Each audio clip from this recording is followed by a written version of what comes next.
Hi Chris, just going to give you a few pointers to get started on building a neuron so that it's a little bit more scientifically correct. So yeah, this in particular is quite a good example because this is really how neurons look. Even though I think this is a 3D model, I think this is how neurons look, and they also have all of these little bibbly bobbly things on which we don't have to worry about, but it's sort of nice to have if we can be bothered later on. But yeah, this is definitely the right shape of the nucleus to neurons, or I think it's called the soma. And you get different types of neurons. You do get ones which explode a little bit more like these guys in the background. I think there's various different categories of neuron. But yeah, I really like the complexity of what you did. So if we can bring in some of that into what we're doing, then great. Like this guy here. So just did a quick test here, and just trying to work out a good way to get the geometry for you quickly. So I'll just rebuild this to show you how it's created. So a sphere, and what is really useful at this stage is to think about your dimensions.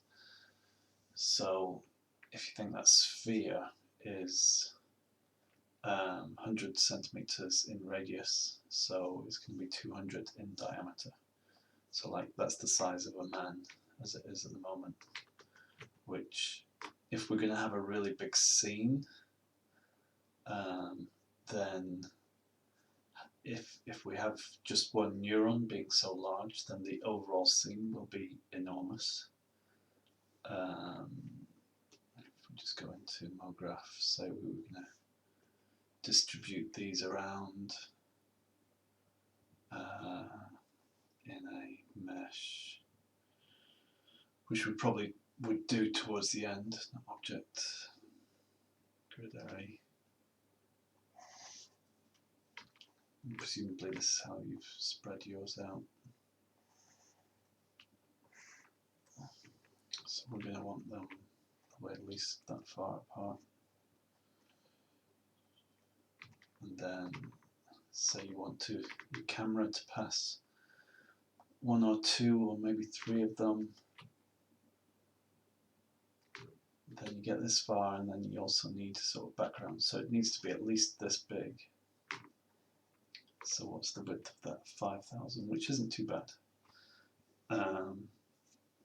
But if we were doing background as well, then you're going to get on to, 10,000 easily, or more. So what I'm trying to say is, may be prudent just to start with a smaller object. Let's say, I mean, it doesn't need to be more than 10 centimeters really. I'm always a bit conservative on this, but let's make it 10. Just get rid of the world axes. So okay, yeah, now quickly MoGraph cloner. Let's just grab a cube for our cloner, but it doesn't really make any difference. Just give them 1 centimeter each and pop them onto this object. So we're going to use a tracer on that, and then we're going to use the traces that it creates to try and create the neurons. So this needs, these guys need to fly off the sphere. So long as it's set to transform space node, then the Z direction is away from your sphere. in the normal direction. So let's like really push that up quite large.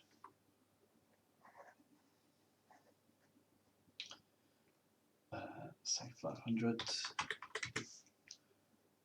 and then we can animate them just with the strength. So we're going to want a lot of detail in these wiggles, so if we pump this up to 500,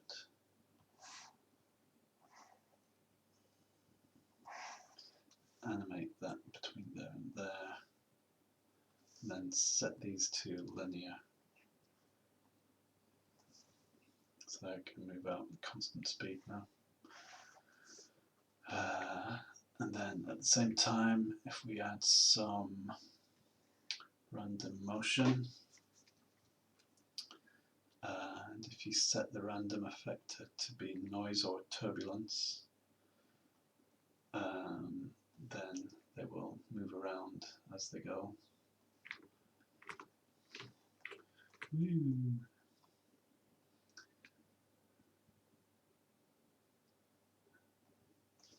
So obviously they don't need to be that much. I'm not sure if they even need to be animated.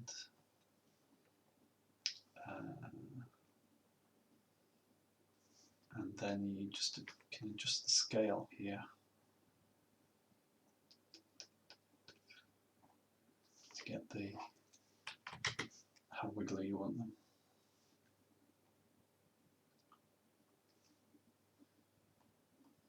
So they're going 50, 50, 50. So you see how they all seem to be. It's difficult to see with one, but like this index thing here controls the way in which they move, whether they move all independently X, Y, Z, or whether X, Y, Z move sort of together, if that makes any sense. So quite often it makes sense to turn index off and you get a much more random motion.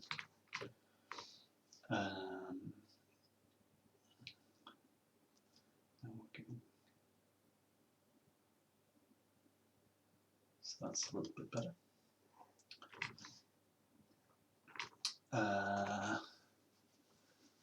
So that's nice on a small scale, but I guess we probably want them not going so straight. So let's create an additional.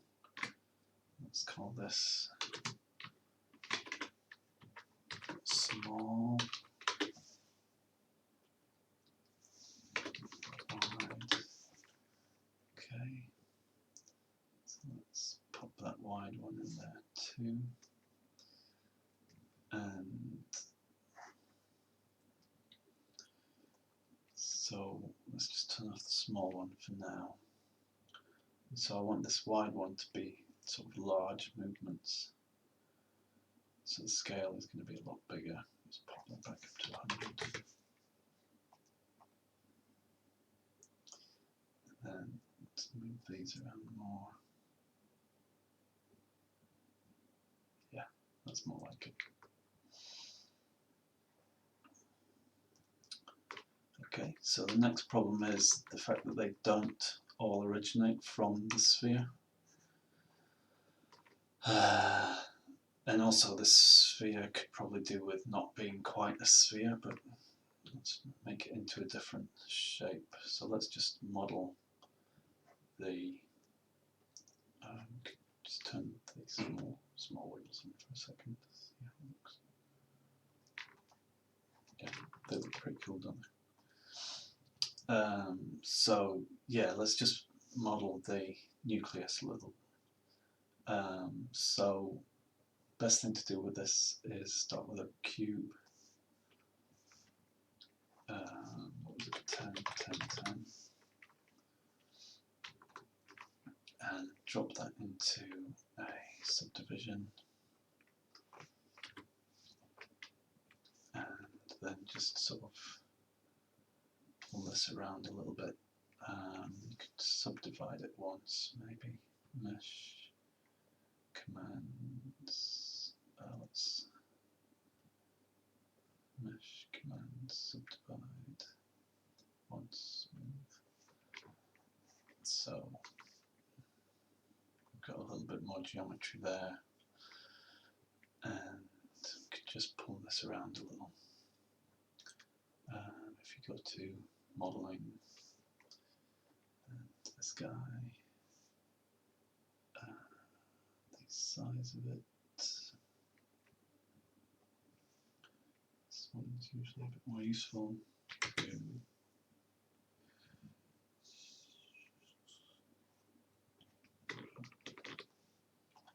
About 5.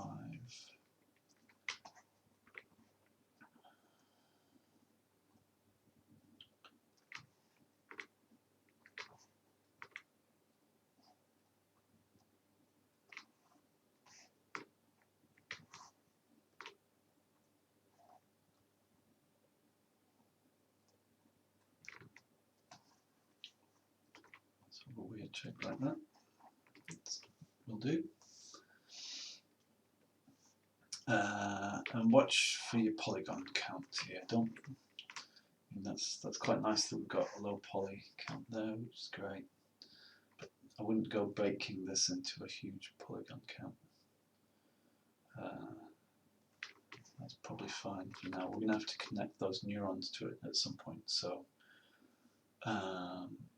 yeah, let's just leave the polys as they are and see if we can attach this now to that subdivision surface.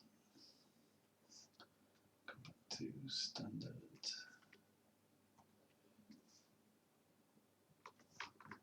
Okay, so the next thing is we need to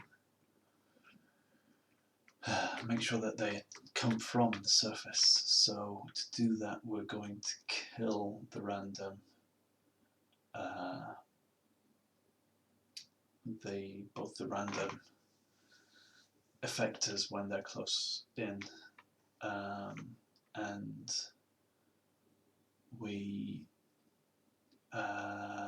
this is probably a little bit different in your version of Cinema 4D. So what I can do with these, let's do it with the wide one, is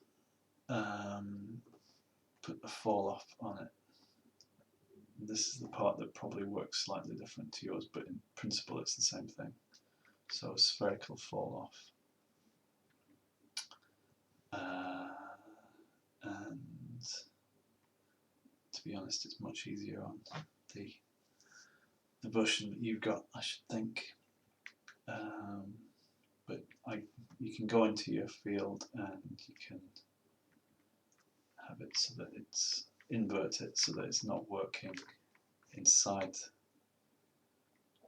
So this wide random effect isn't happening inside the sphere.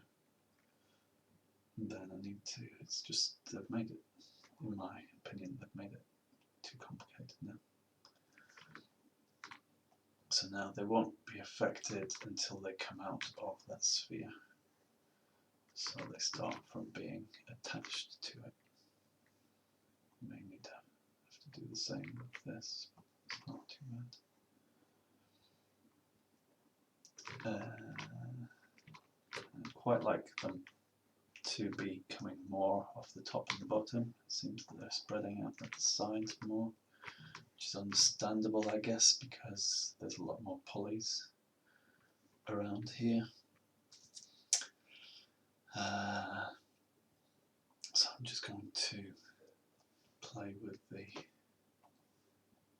seed, see if that makes any difference.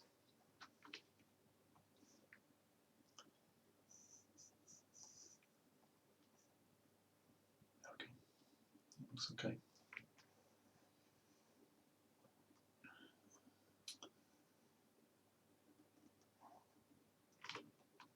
And once we've created them, now the shape that I've created here looks like there should be a big one sort of coming off the bottom and a big one coming off the top.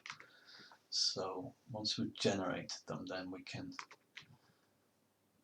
delete the ones that we don't like and keep the ones that we do like and reposition them a little bit. So with that in mind, I might generate just a few more.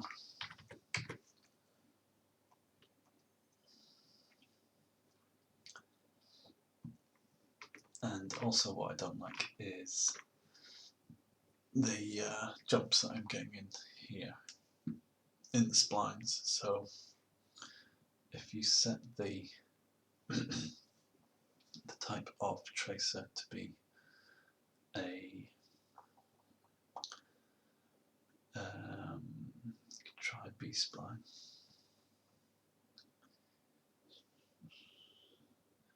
Intermediate points uniform. It's a little more natural. Okay, so you can play around to get that as you like it, but I'm just going to leave that going until we get to the end.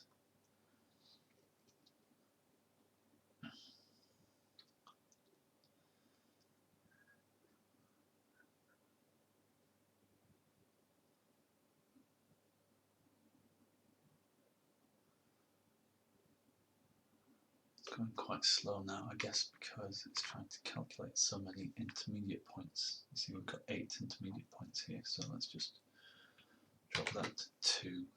See what difference that makes. See, it's still quite smooth.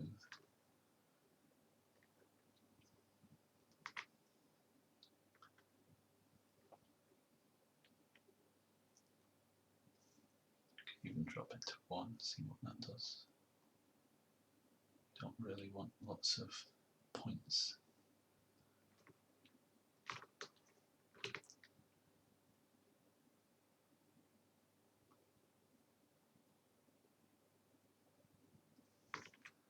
Okay, that will do. And then for the trace object, we will sort of break that in a minute, bake it, but I think just with it as it is, we can probably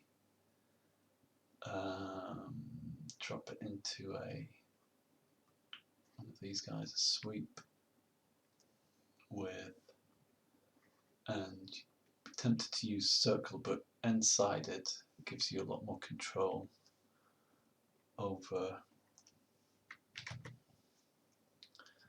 the number of polys that you've got going on here.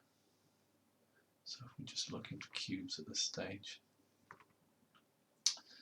and as I said, it's too messy in the middle here at the moment, but they're too thick anyway, so let's also try and scale them down quite quickly.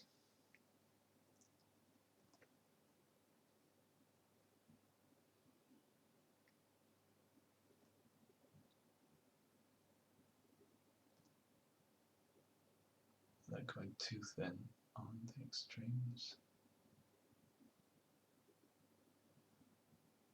Maybe a bit like that.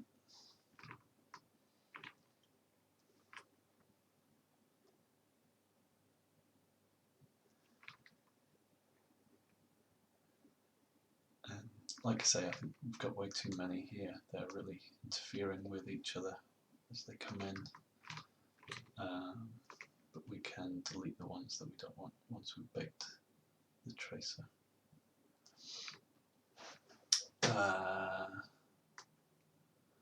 And the other thing, I've got way too many polygons along the length of the sweep, and I think that comes down to this again, really, the number. Let's just drop that back to 0 and see what happens. Yeah. So, yeah, I think we're going to keep that at 0.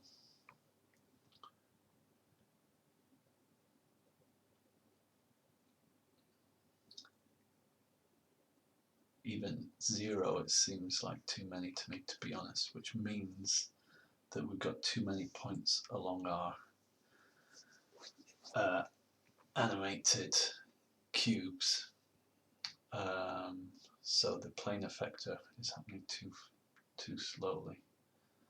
I want really half as many polygons along there. Where is it? Here. And the reason for that is because these are obviously built out of squares at the moment. So if I want to subdivide this, then it'll make it all nice and smooth. And it's also smoothed out those curves here. So that's no problem now. Okay, so the next step will be, I'm running over here now, will be to bake the tracer out. So hit that guy, delete the splines that you don't like, then line up the splines that you do like so that the junctions meet up with a polygon on this guy. And then we're going to go into the polys and just bridge these gaps between them. And then once we've done that, what we also need is branches off these guys, really, which will probably be quite a manual task. There are clever ways to do it with particles and spawning particles, but for our purposes, I think we're probably best just keeping it simple for now, maybe working out our camera movement. Maybe the camera's going to come down one of these guys, and then we could put the branches on in the right positions so that we're focusing, they're just within the camera view. There's no point doing loads of branches everywhere if it's a manual task and we never even see them. Or the other thing is we could probably spawn them. Yeah, we could probably like clone them off these guys just to have some random ones. Yeah, that's probably the best option. But anyway, yeah, I think that's a bit of a start to see how you get on.